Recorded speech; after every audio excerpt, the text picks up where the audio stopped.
নবম ও দশম শ্রেণীর ইংরেজি দ্বিতীয় পত্র 2026। আজকে আমরা ইউনিট 1 লেসন 1 এবং পৃষ্ঠা নাম্বার 1 কিছু আলোচনা করব। চলো দেখি। প্রথমে দেখো, তোমাদের বইয়ের মাঝে এরকম কয়েকটি লাইন আছে, নাউন কাইন্ডস অফ নাউন, অর্থাৎ নাউনের প্রকারভেদ নিয়ে।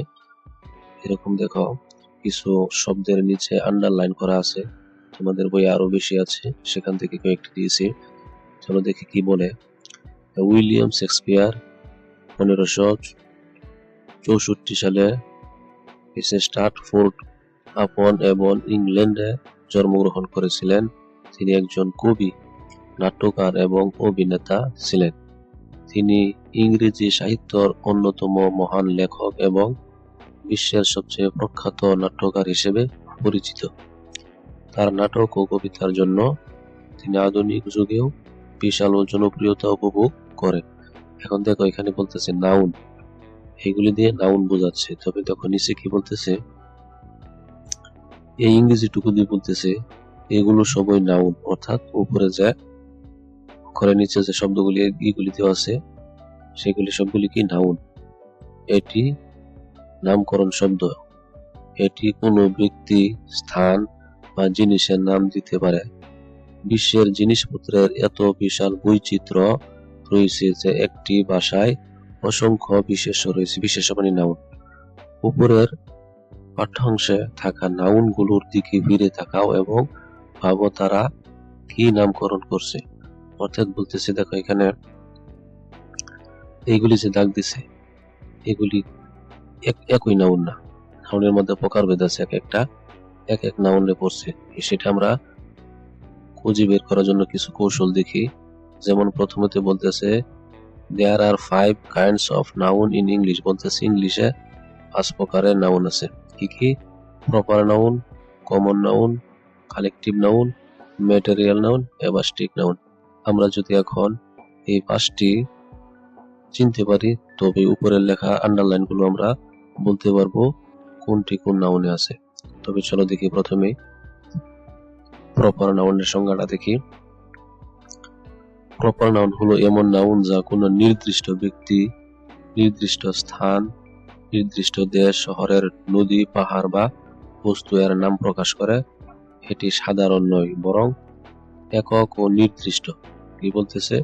নির্দিষ্ট করে কোনো মানুষকে বোঝাবে বা কোনো স্থানকে বোঝাবে বা কোনো পাহাড় বা কোনো নদীকে বোঝাবে।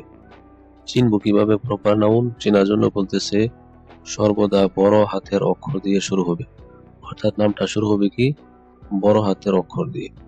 তারপর কি থাকবে? এটি নির্দিষ্ট নাম নির্দেশ করে, যেমন ছেলে, মেয়ে, রাম, এরকম ভাবে। সাধারণত এটি নির্দিষ্ট ব্যক্তি, স্থান বা বস্তুকে অন্যর থেকে আলাদা করে। আচ্ছা, তাহলে দেখো উদাহরণ হিসেবে, যেমন মানুষের মাঝে বলতেছে, যেমন রাম একজনের নাম। রবীন্দ্রনাথ ঠাকুর, অনেক কবি আছে কিন্তু ওনাকে এখানে নির্দিষ্ট করে বলছে। তারপরে দেখো এইভাবে স্থানের কথা বলছে, দেশের কথা বলছে, এইভাবে বুঝতে হবে।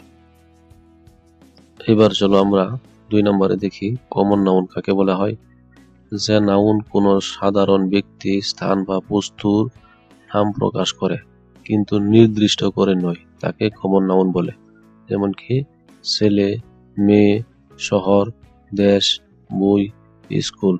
আগেরটার মধ্যে দেখো কি ছিল, আগেরটার মধ্যে আমাদের এই 2 নম্বর লাইনটা কাটা যাবে, এটা আগেরটার মধ্যে চলে যাবে পরেরটায়। আচ্ছা, তাহলে এখানে কিন্তু নির্দিষ্ট করে নাম বলবে না কমন নাউনে, ঠিক আছে। 3 নম্বর কি বলতেছে? Collective noun. যে নাউন একাধিক ব্যক্তি বা বস্তুকে একসাথে একটি দল বা সমষ্টি হিসেবে বোঝায়, তাকে কালেকটিভ নাউন বলে। কি বলবে? কোনো দলকে একসাথে বোঝাবে, দল, শ্রেণী, জাগ, বাহিনী, পরিবার, যেমন আর্মি, র‍্যাব, এরকম, তাদেরকে কালেকটিভ নাউন বলবে। তারপরে দেখো ম্যাটেরিয়াল নাউনটা কি?